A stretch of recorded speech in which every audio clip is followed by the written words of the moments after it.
महाकुंभ में होने वाले शाही स्नान के क्या है महत्व? मध्यकाल से जुड़ी है ये परंपरा। नागा साधुओं को मिलता है पहले स्नान का अवसर।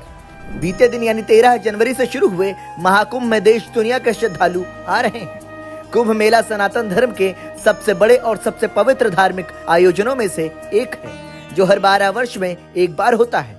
ये सिर्फ धार्मिक आयोजन न होकर खगोलीय घटनाओं से जुड़ी एक चिर पुरातन परंपरा है, जिसमें ग्रहों की स्थिति का विशेष महत्व होता है और इसी आधार पर इसका आयोजन किया जाता है।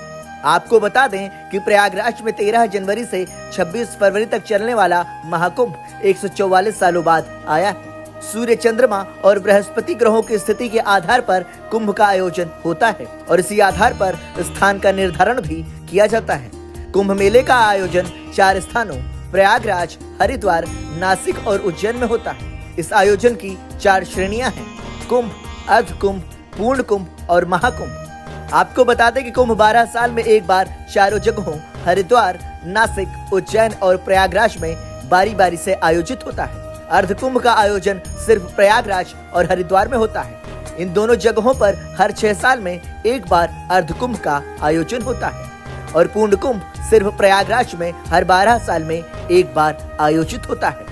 महाकुंभ एक दुर्लभ आयोजन है जो 12 पूर्ण कुंभ के बाद यानी 144 साल बाद आता है। इसीलिए इस आयोजन को महाकुंभ कहते हैं। ये सिर्फ प्रयागराज में आयोजित होता है, जहां गंगा, यमुना और सरस्वती नदियों का पवित्र संगम होता है। महाकुंभ के दौरान तीर्थ यात्रियों को त्रिवेणी संगम में अनुष्ठान स्नान करके खुद को आध्यात्मिक रूप से शुद्ध करने का अवसर मिलता है। प्रयागराज महाकुंभ में इस बार संगम में पवित्र स्थान के लिए 6 प्रमुख तिथियां निर्धारित हैं, जो कि इस प्रकार हैं: पौष पूर्णिमा 13 जनवरी, मकर संक्रांति 14 जनवरी, मौनी अमावस्या 29 जनवरी, वसंत पंचमी 3 फरवरी, माघी पूर्णिमा 12 फरवरी और महाशिवरात्रि 26 फरवरी। मान्यता है कि इन तिथियों पर गंगा, यमुना और सरस्वती के त्रिवेणी संगम में स्नान अनुष्ठान करने से आत्मा शुद्धि होती है, पापों का प्रायश्चित होता है। सनातन धर्म की रक्षा के लिए 8वीं शताब्दी में आदि शंकराचार्य ने अखाड़ा परंपरा की शुरुआत की थी।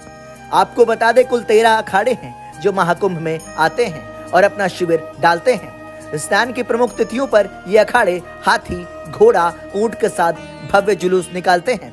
इनसे जुड़े संत, सन्यासी और नागा साधु 17 श्रृंगार करके संगम तट पर आते हैं और स्नान करते हैं, जिसे अमृत, राजसी या शाही स्नान नाम से भी जाना जाता है। अखाड़ों के स्नान करने के बाद ही आम लोग संगम में डुबकी लगाते हैं। अमृत या शाही स्नान इस धार्मिक और आध्यात्मिक आयोजन के मुख्य आकर्षण होते हैं। अमृत या शाही स्नान का महत्व। अमृत, राजसी या शाही स्नान, इन नामों के पीछे विशेष महत्व और सांस्कृतिक पृष्ठभूमि है। माना जाता है कि नागा साधुओं को उनकी धार्मिक निष्ठा के कारण सबसे पहले स्नान करने का अवसर दिया जाता है। वे हाथी, घोड़े और रथ पर सवार होकर राजसी ठाट बाट के साथ स्नान करने आते हैं। इसी भव्यता के कारण इसे अमृत या शाही स्नान नाम दिया गया है। एक अन्य मान्यता के अनुसार मध्यकाल में राजा महाराज साधु संतों के साथ भव्य जुलूस लेकर स्नान के लिए निकलते थे।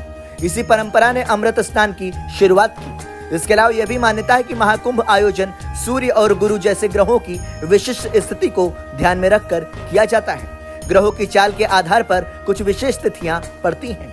मान्यता है कि इन विशेष तिथियों पर पवित्र नदियों में स्नान करने से आध्यात्मिक शुद्धि, पापों का प्रायश्चित, पुण्य और मोक्ष प्राप्त होता है। इसलिए भी इन तिथियों पर होने वाले स्नान को अमृत या शाही स्नान कहा जाता है। Bureau report, संदेशवाहक।